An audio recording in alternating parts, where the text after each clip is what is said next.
Hello Dragon Wisps, and welcome to today's video. I'm Joseph, also known as the Dragon Whisperer. For today's video, I'm going to do a requested video. It was requested that I do a rambling video, so I'm going to do that today with a little bit of a spin on it. I'm going to talk about, or I'm going to ramble about old Dungeons & Dragons games that I've been either a player of, or Dungeon Master, or DM of. Haven't entirely decided yet if I'm going to just do, Dungeons and Dragons, or if I'm going to do like the spin-off games. Like you got the Star Wars role-play saga, Lord of the Rings role-playing game. There's a Musketeers game that I used to play, Army of Darkness, stuff like that. Game of Thrones. There's a Song of Ice and Fire. But anyway. Before the video begins, I'd like to remind you to like the video, subscribe to the channel if you haven't, so you can become a Dragon Wisp if you're not one. And, don't forget to share the channel around. Let's get some more exposure. And if you would like to support the channel more directly, you can do so at one of the two links that are in the description below. There's one to the Patreon page and one to the channel's shop. So, without any further ado, sit back and let's chat. So, the first one I'm going to talk about, it was my first ever character.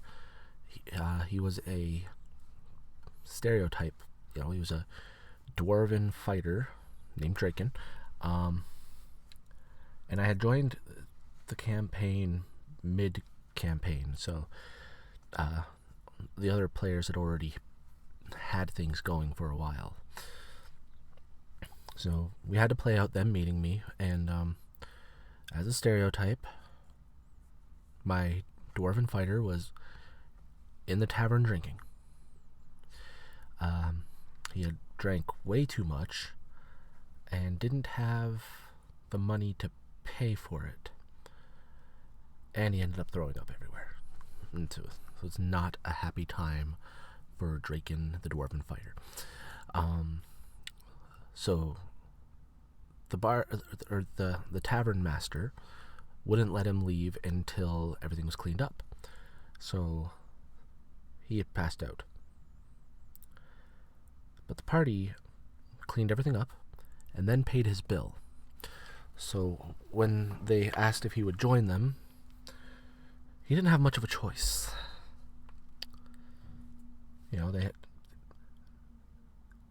That's how much he had drank.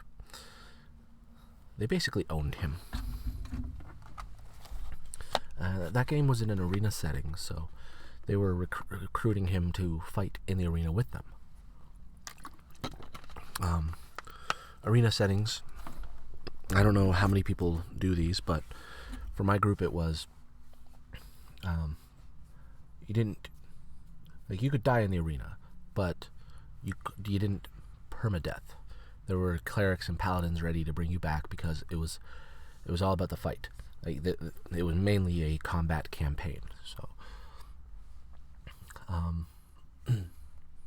we went to the arena, got in a fight. And it was funny because the way it was explained was that there were rooms off to the side of the main arena area that had treasure chests in them. So my fighter decided he was going to go room to room and loot the treasure. So as everyone else is fighting the enemies, I'm going through. This is in this chest. Cool, I'm taking that. This is in this chest. I'm taking that. Because the rules were you got to keep what you took out of the chests. About halfway through the battle, the guys the party is struggling to fight. The DM tells me, if you don't actually participate in the battle, you're not going to receive any of the experience after, when it's over. And the first thing I do is just look at him like, you gotta be joking me, right? I don't get any experience? That's not right. And then it became, okay, well then fine. I came charging out of the room with my longsword, again, first character, and I managed to get a critical. So I heroically came out screaming and downed an enemy. Turn around. All right. I'm going back to looting. So, after the battle, I think what I got was a bunch of gemstones and everything. So that was fun. After the battle, one of the players, he was playing a gnoll. If you don't know, a gnoll's like a two-legged hyena creature.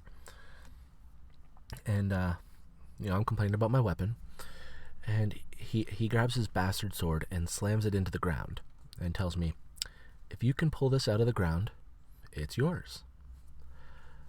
My first reaction was, well, I didn't really put anything into strength. I put my points into constitution so I could survive getting hit. But I'll try, sure.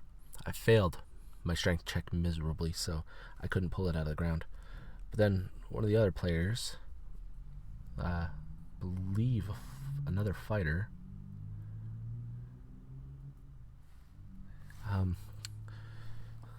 walks over. Well, does this apply to everybody? So if I pull it out, is it mine? Yeah, sure, why not? He pulled it out effortlessly and says, here you go, little fella. So I got the bastard sword. It was a lot better than the long sword. I think that was the last game of that campaign, to be honest, because we moved on to something else. Miss that character. Maybe I'll have to bring him into one of my campaigns as an NPC or something. Anyway, so that was the short-lived adventure of Draken the Dwarven Fighter.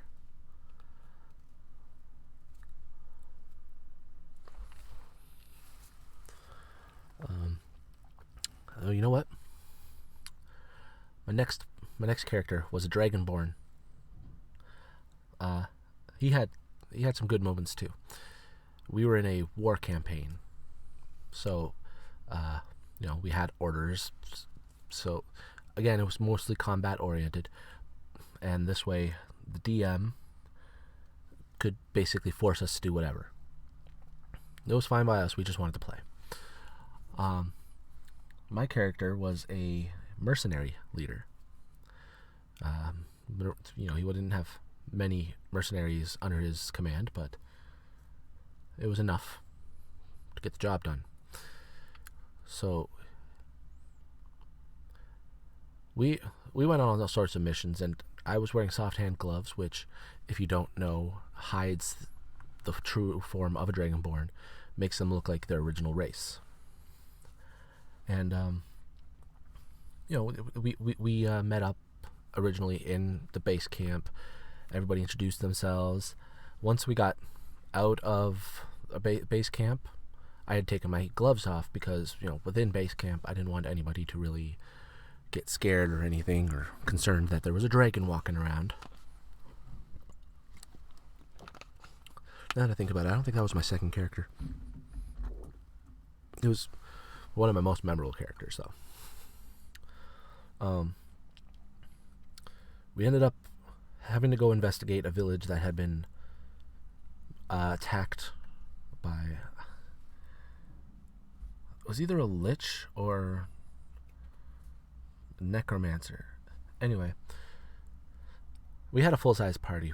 We had myself, and my follower. We had a full plate armor-wearing fighter, 2 centaurs, another fighter, and this little guy. He was the DM's NPC. Can't remember his name. Was it Will? Anyway, so we went into this town. We go to check things out, and we hear a noise. So my character hides, my follower hides, the fighters hide, Will hides. The centaurs can't hide. They had no ranks in hide. So my character, who was also I think it was a fighter rogue Dragonborn, drew up a sign for both of them saying, I'm hiding, you can't see me. And my skill check was natural 20. So automatic success. So these signs managed to hide them for 5 minutes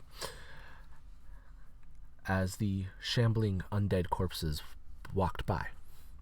They looked at the signs, looked at the centaurs, decided they don't know how to read, and moved along.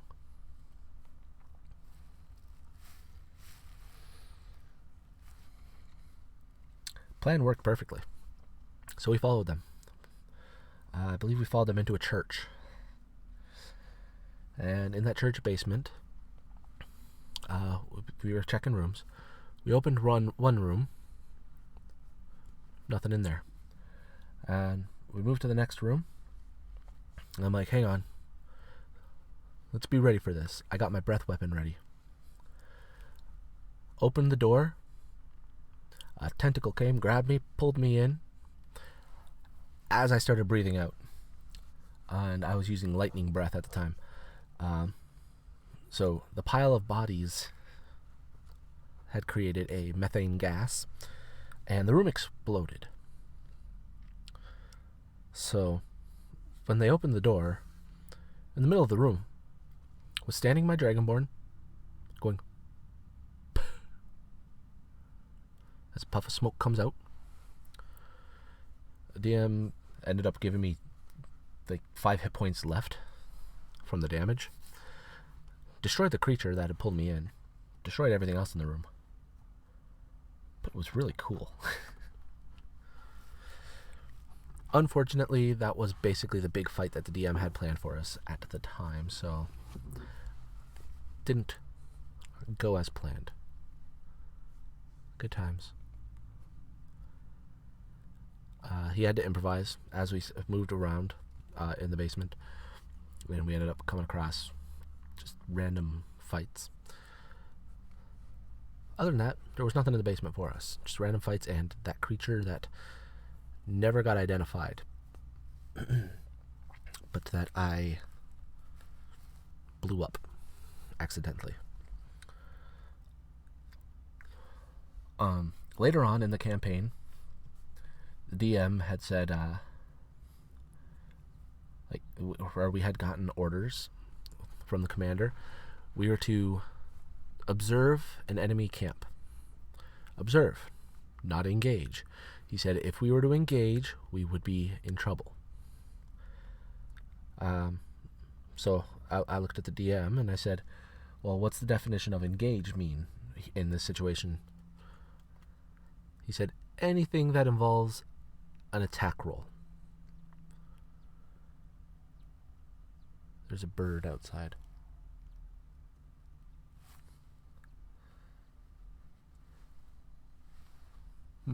Yeah, anything that involves an attack roll. So, I had a big grin on my face, and he said, well, I'm going to work, so we'll continue playing after work. Okay. The rest of us went for a swim. While we were swimming, a couple of us were discussing what we should do to follow these orders but still get our fight. Because we really wanted to fight. We wanted to make a difference for our army. Well, their army. My employers. And we came up with a plan, which was fantastic. Most of the players didn't know about this plan. So when we got back, when he got back from work and we started playing again, I went to the quartermaster and I requisitioned. I want to say I wanted 200 blast discs, which, depending on how you use them, can be used as landmines or grenades. They're pretty devastating when used properly. So we get to nearby the enemy camp, and there was a river on the other side of the camp, or between us and their camp. So, old-fashioned bridge, coming out of the river with support beams everywhere. So we had little Will go over there and plant the blast discs with proximity sensors for every 2 beams, because then the first explosion would, no matter what happened, would have set off the other ones. Our plan was to lure the enemy army across the bridge and go boom by having one of our guys shoot one of the blast discs. Everything was going great. He had all these blast discs planted, and then he decided a lizard man jumps out of the water and attacks Will. And, he rolled his attack and everything, and I said, hang on a second. He's attacking Will? Yes. Isn't Will placing one of the blast discs? Yes. On proximity? Yes. What's the range on the proximity? 15 feet. So the lizard man set off the blast disc. Yep. So, lizard man goes boom. So does Will. Will ended up in the river because the DM did not want to end his character, because he was super important to the story. So, my character did the noble thing and jumped in to save him. Once I caught up to him, flew out of the water, which earned me a commendation later on, but not worried about that. What we were worried about at the time was, well, there goes our plan. Or so the DM thought.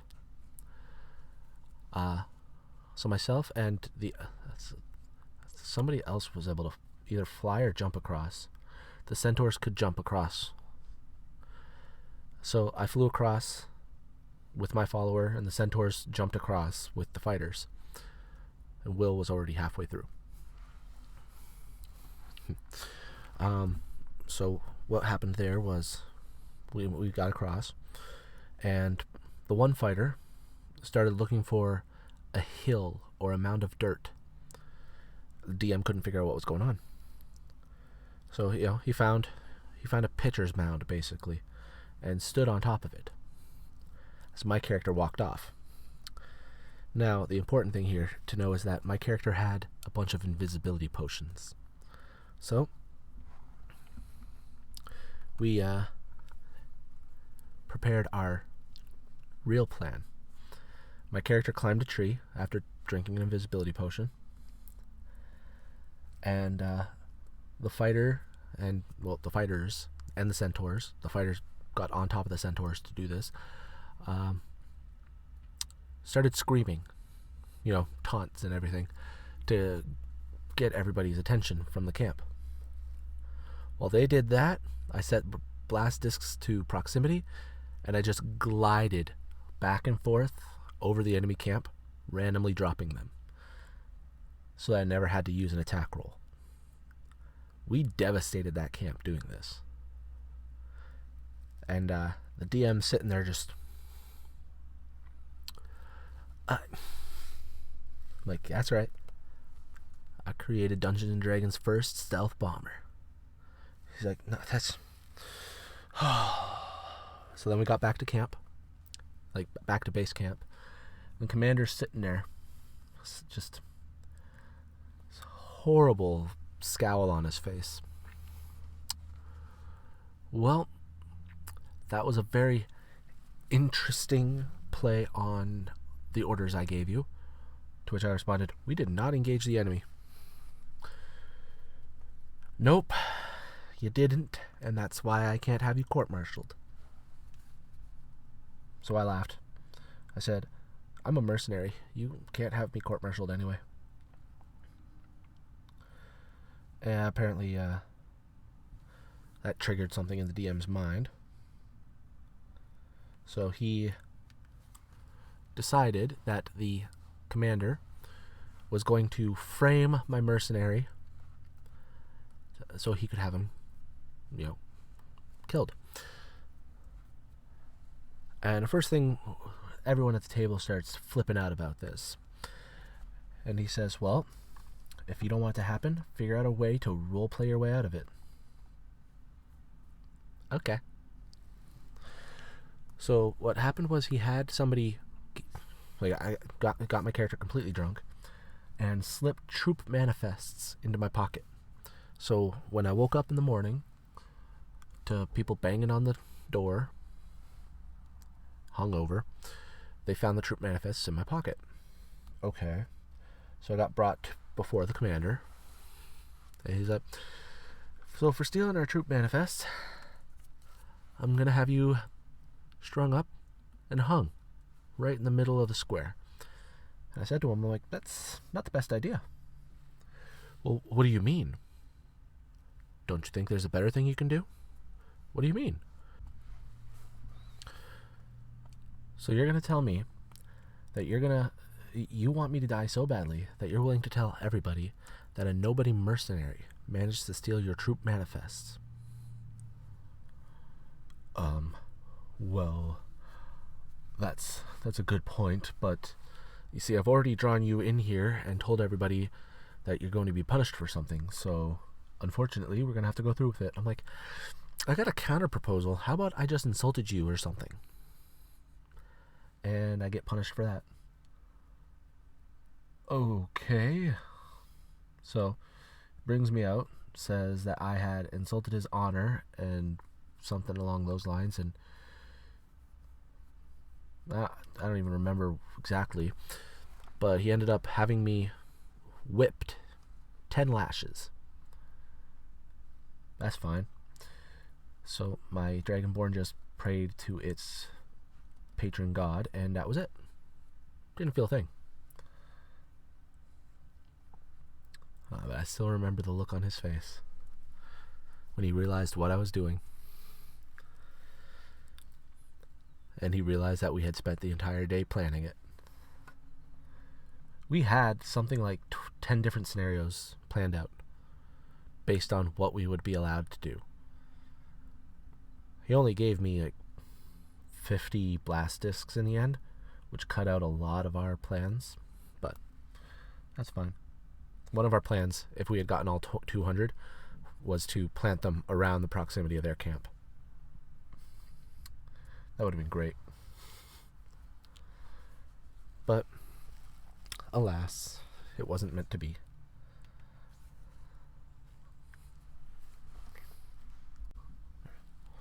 I'm going to do one more, because I'm running out of time. I've got to go back from lunch soon. This one was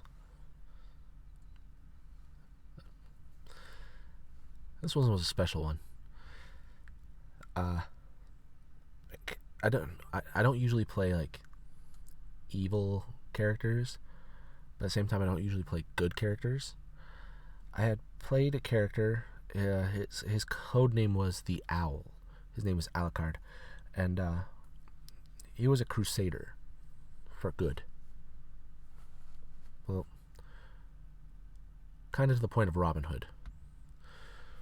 So he had his fun when he did it.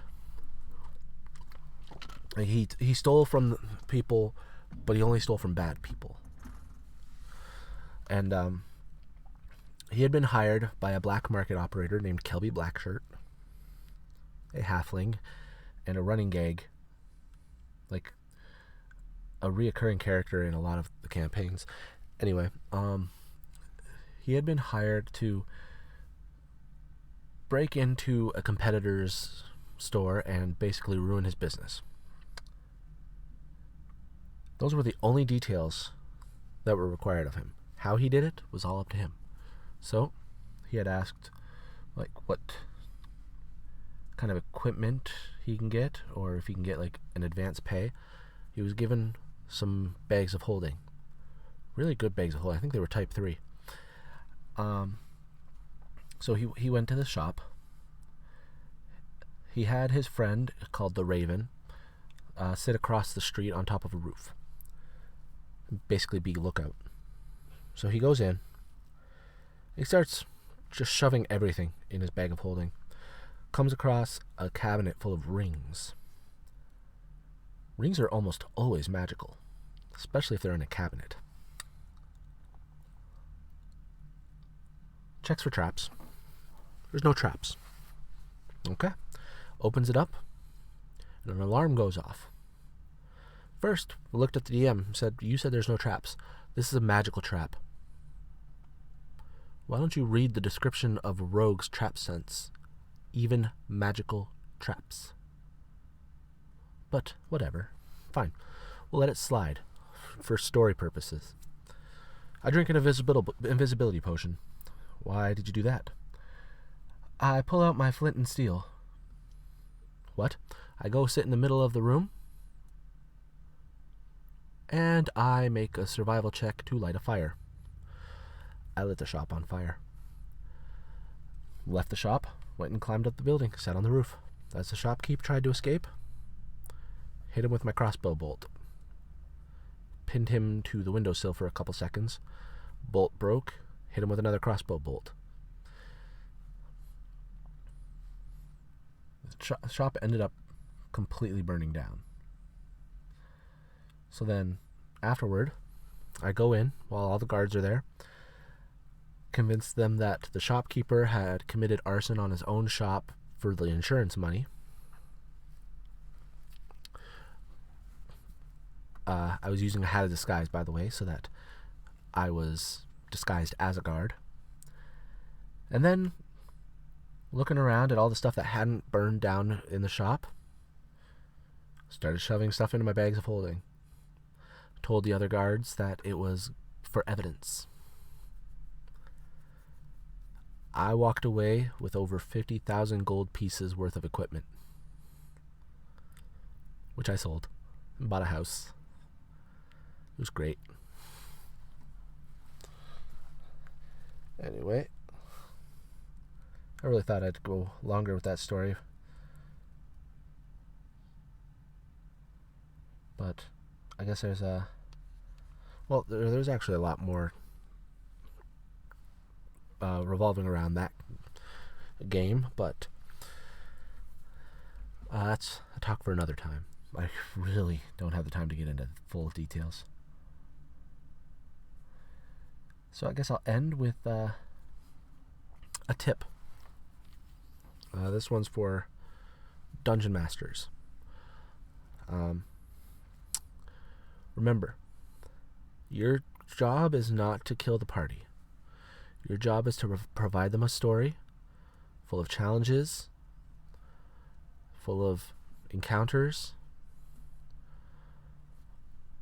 and if the characters die along the way, so be it. But you are not going out of your way to do so. I can go into depth on that in another discussion. Which, by the way, I am planning to do. I'm planning to do a whole, I guess, walkthrough series for Dungeons & Dragons. I'm still planning to do the campaign. Obviously, it's a lot harder to get people together right now due to the current state of the world. But I'm looking into setting up Zoom conference games and stuff. So that's something that could be interesting. I've got to touch base with Barely ASMR. We were talking about doing a collaboration. So there's that still to look forward to. But no, I like a walkthrough to teach people how to play the game. I'm actually going to be working with somebody local who plays the game to teach her how to be a dungeon master. It was requested of me, so I might actually put up some videos too on how to be a good dungeon master. But that's another time. Alright. So, that's it for today's video. Thank you for joining me for today's video. Like I said, it was requested to do a ramble. So that was my rambling, just chatting. Definitely planning to do more discussing previous D&D campaigns. One that's definitely going to take more than one video was what my game was called.